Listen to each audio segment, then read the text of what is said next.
Bonjour tout le monde, je m'appelle Emma, bienvenue à ma... Bonjour tout le monde, je m'appelle Emma et bienvenue à ma chaîne. On va discuter aujourd'hui le paradoxe de la mode parisienne, en particulier de l'expérience des internes. Alors, Paris peut être la capitale mondiale de la mode, aussi New York et Milan, mais Paris est le numéro 1, oui. Mais derrière les lumières des podiums se cache une histoire grave que vous ignorez peut-être. Alors, j'ai 4 points que je voudrais partager avec vous, avec des évidences et des articles, des histoires. Alors, et à la fin de la vidéo, vous pouvez décider votre avis, ok? En premier, je voudrais parler comment les stages sont une étape nécessaire pour entrer dans l'industrie. Au deuxième, nous voulons parler comment les internes sont victimes d'exploitation et abus. En troisième, le travail non rémunéré ou sous-rémunéré et des horaires imprévisibles sont très stressés par les internes et en fond de l'exploitation. Et aussi, à la fin, nous allons comparer les côtés de ce sujet et décider notre avis. Ok. En premier, les stages sont une étape nécessaire pour entrer dans l'industrie. Pourquoi? À Paris, les stages sont souvent décrits comme la clé pour percer dedans l'industrie et le monde de la mode exclusif. Oui, des articles comme Studio Mode soulignent que les stages permettent aux étudiants d'acquérir l'expérience pratique et aussi de construire les relations avec des personnes importantes dans la mode et aussi transformer l'apprentissage théorique en compétences pratiques. Alors, les stages sont très importants, ils sont pratiques, on peut former des connexions avec les figures ou personnes très importantes dans l'industrie. Mais, par exemple, le Dior, le très grande maison de haute couture, offre centaines de stages pour des gens et ils ont décrivé sur leur site web que, je cite, nourrir les chefs de futur à travers de mentorship et expositions professionnelles. Et pour beaucoup des étudiants, ces expériences représentent une opportunité de voir un rêve, oui, ou prendre une chance d'apprendre aux côtés de les meilleurs pour s'ouvrir des portes pour une carrière à long terme dans le design, marketing et aussi la production. C'est important et c'est en porte la clé pour entrer dans l'industrie. Oui, mais souvent le mal ou les histoires qui ne sont pas très bien pour le public de savoir sont se cacher. Et je vais expliquer parce que malheureusement, la réalité derrière ces opportunités est souvent cachée aux yeux du public. Les investigations de journaux comme notre source France Info relèvent comment le glamour de Paris Fashion Week dissimule le l'avertissement moral et l'abus. Oui. Les assistances décrivent l'humanisation, l'épuisement et même la perte de leurs supérieurs aux maisons de haute couture comme LVMH, Kering, Chanel et Hermès, selon Francifo. Les assistantes n'étaient pas autorisées à prendre des pauses, à manger ou à aller aux toilettes sans autorisation. Quoi? Certains gens aussi étaient humiliés ou critiqués publiquement pour leur apparence ou leur performance. Certains directeurs jetaient des vêtements au visage des employés et les frappaient le dos.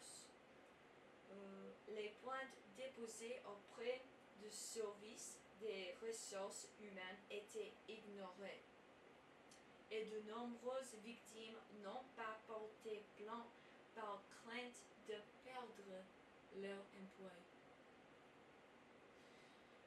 Également, dans un récit vécu titre J'ai testé pour vous être stagiaire dans la mode. Un interne raconte des expériences dégradantes, comme se faire crier dessus comme sa chef a, et je cite, a littéralement explosé sa tablette numérique dans un accès d'hystérie ou affecté tâches ménagères ingrates comme acheter des cigarettes ou faire la vaisselle, selon Mademoiselle. Le rêve de travailler dans la mode rapidement changé dans un environnement toxique où le respect et bien-être de les internes ou les employés sont sacrifiés dans l'intérêt de prestige. Oui. Également, la normalisation de travail non rémunéré et surrémunéré exploite financièrement les internes. Un grand nombre des internes qui habitent à Paris gagnent moins de 500 € par mois. Bien qu'ils travaillent à temps de plein ou plus, vraiment souvent dans la nuit. La phrase, et je cite, la mode n'a effectivement pas d'horaire, témoigne les attentes d'une disponibilité sans fin dans l'industrie, qui est très difficile pour les internes de gagner beaucoup d'argent et aussi utiliser leur horaire disponible pour les autres façons ou les autres intérêts dans leur vie. C'est très difficile et très impossible. Aussi parce que, entre-temps, le coût plus cher de la vie à Paris rend impossible pour ce type de carrière à ceux qui n'ont pas de soutien financier. Aussi, des rapports décrivent des internes dormant sous leur bureau avant les défilés de la mode et les mannequins aussi piégés dans les cercles d'endettement à cause des frais par les agences pour les vols, l'hébergement, les visas et l'argent de poche, selon Francifo.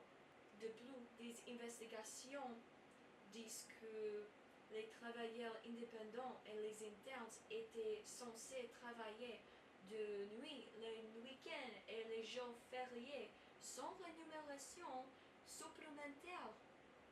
Chez Margiela, une maison de haute couture décrit que leurs employés étaient contraints de voyager alors qu'ils étaient épuisés et d'assister à des réunions le week-end. Pendant la pandémie de COVID-19, les employés ont reçu l'ordre de retourner au bureau, malgré les risques pour la santé, sauf exception.